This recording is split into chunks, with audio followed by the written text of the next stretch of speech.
জমি গিয়েছে কিন্তু চাকরি ও টাকা কিছুই পাননি। তীরধনুক হাতে বিক্ষোভ আদিবাসীদের। 1 বছর হলো জমি নিয়েছে কারখানা কর্তৃপক্ষ, কিন্তু মেলেনি চাকরি এবং জমির টাকা।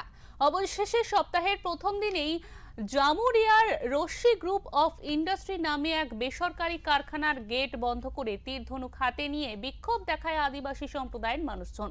ঘটনার খবরে ছুটে আসে জামুরিয়া থানার পুলিশ বাহিনী।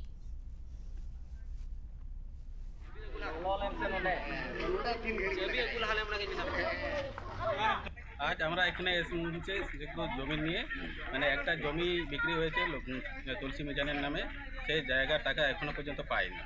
ওই নিয়ে মোটামুটি 1 বছর ধরে ঘোরাঘুরি করে নিচ্ছি, পুলিশ প্রশাসনকে জানিয়েছে, কোম্পানিকেও জানিয়েছে, তা সত্ত্বেও এখনো পর্যন্ত টাকা পায়নি, যার জন্য এই বিক্ষোভটা আজকে করা হচ্ছে। কারখানা কর্তৃপক্ষ কি বলছে আপনাদের? কারখানা কর্তৃপক্ষ বলছে আজ দেবো কাল দেবো করে 1 বছর ঘুরিয়ে দিল, তার মধ্যে এখনো টাকা দেয়নি। আজকে কি এই বিষয়ে কোনো কথা হয়েছে? আজকে কোনো স্টাফও আসেনি, কোনো কোম্পানির কেউ আসেনি। কি আপনার কি জমি কি জোর জবরদস্তি করে ঘেরা হয়েছে? না, জোর জবরদস্তি করে না, আমরা ইচ্ছে করেই দিয়েছিলাম, কিন্তু টাকা কিন্তু আমরা পাইনি। জামুরিয়া হুরমাডাঙ্গা গ্রামের বাসিন্দা তুলসী মেঝানের কাছ থেকে 2024 সালে রেশমি গ্রুপ অফ ইন্ডাস্ট্রি নামে এই বেসরকারি কারখানা জমি অধিগ্রহণ করেছে, কিন্তু এখনো কোনো রকম কোনো চাকরি বা জমির টাকা দেয়নি কারখানা কর্তৃপক্ষ। কারখানা কর্তৃপক্ষের সাথে বারবার যোগাযোগ করেও মেলেনি কোনো সুরাহা। ফলে রেশমি কারখানা গেটে বিক্ষোভ দেখাতে বাধ্য হয় আদিবাসী সম্প্রদায়ের মানুষজন।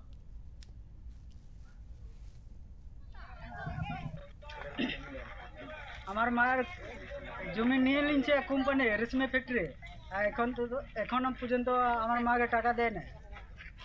কত জমি নিয়েছিল?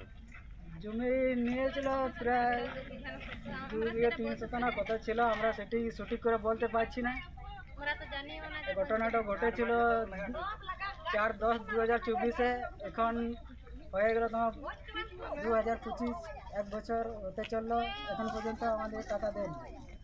এটা নিয়ে কি আপনি কোম্পানির সঙ্গে কথা বলেছিলেন? কোম্পানির সঙ্গে কথা হয়েছে, আমরা ফাঁড়িতে গিয়েছিলাম, ওখানে কথা হয়েছে, তো আমাদেরকে বলান না, এত দূর পর্যন্ত নিয়ে চলে এসছে, এখন পর্যন্ত আমাদেরকে টাকা দেয়নি। এখন আপনি কি চাই? এখন আমাদের কি চাই? টাকা চাই, না হলে জমি ফেরত চাই।